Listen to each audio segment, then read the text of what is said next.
जय श्री राम। प्यारे भक्तों, आप नाम जप तो करते ही हो, बहुत अच्छी बात है। जो बातें आज हम आपको बताएंगे वो बातें शायद आपको नहीं पता होंगी, तो उन बातों को आप अवश्य जानें और जानकर अपने जीवन में उतारें और उतार कर अपनी भक्ति को दिन दोगुनी रात चौगुनी बढ़ाएं, तो हमें बड़ी खुशी होगी। हम यही चाहते हैं कि आपकी भक्ति शीघ्रता से आगे बढ़े, सभी साधकों को अपनी मंजिल प्राप्त हो, यानी भगवत दर्शन हो, और जो वो चाहते हैं उनको लौकिक सुख भी अवश्य ही मिले। लौकिक सुख भी भोगने का जब ही लाभ होता है प्यारे भक्तों, जब आप भगवान को जान लेते हो। भगवान कहते हैं भोगों को भोगो, उनमें आसक्त मत हो। उनको भोगो और लेकिन भगवान में मन को लगाए रखो, तो फिर कोई प्रॉब्लम ही नहीं है। तो प्यारे भक्तों देखो, ये बहुत ही महत्वपूर्ण बात है।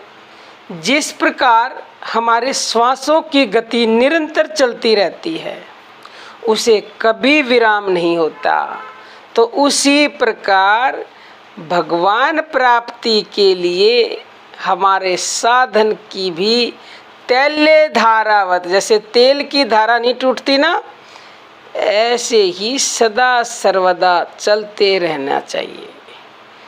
ये बहुत महत्वपूर्ण बात है। निरंतर देखो कितनी बड़ी बात है कि श्वासों की गति जैसे चलती है। अगर ऐसे आपने नाम जप को नहीं टूटने दिया प्यारे भक्तों, तो मैं आपको विश्वास दिलाती हूँ, दुनिया की कोई ताकत भगवान प्राप्ति से आपको रोक नहीं सकती। आपकी इच्छाएं, अगर आप सकाम भाव से बचते हो तो आपकी निसंदेह सारी इच्छाएं पूर्ण होंगी, क्योंकि कलयुग में सकाम भाव से भक्ति करना भी बहुत बड़ी बात है। और अगर आप निष्काम भाव से बचते हो फिर तो कहने ही क्या है। जिस व्यक्ति के द्वारा निरंतर भजन ध्यान होता रहता है, उसके कल्याण में किसी भी प्रकार के संदेह की गुंजाइश नहीं है। क्यों? क्योंकि गीता में स्वयं भगवान ने कहा है, और भगवान के वचन कभी खाली नहीं जाते।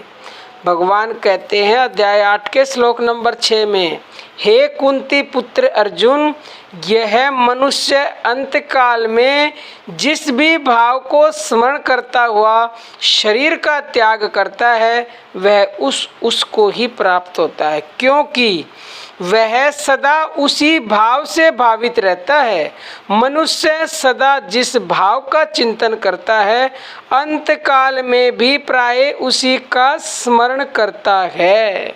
कि कहीं आप ये सोचो कि अंत समय में तो कोई भी मनुष्य नाम का स्मरण कर लेगा, तो प्यारे भक्तों इतनी आसान बात नहीं है। अंत समय में वही बात याद आती है जो आजीवन आप करते हो। तो आजीवन तो पता नहीं कहाँ कहाँ मन भटक रहा है, तो नाम कैसे याद आएगा। तो अंत समय में नाम को याद करने के लिए आजीवन नाम को याद करना परम आवश्यक है, तभी आपको वो अंत समय में याद आएगा।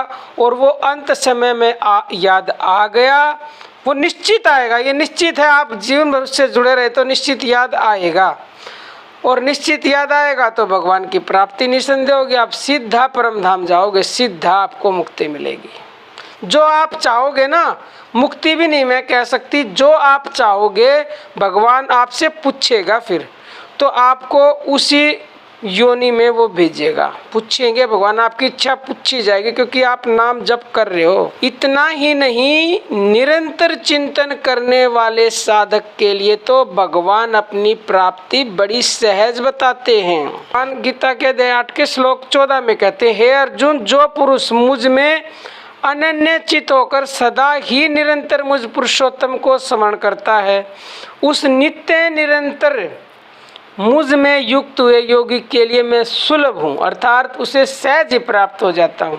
साधन तो और भी है भगवान को प्राप्त करने के, जैसे कि गीता में भगवान ने कहा है इंद्रिय मन और प्राण के निरोध का साधन, लेकिन वो बहुत कठिन है, उसे योगी ही कर सकते हैं। परंतु निरंतर भगवत चिंतन तो प्रत्येक व्यक्ति कर सकता है।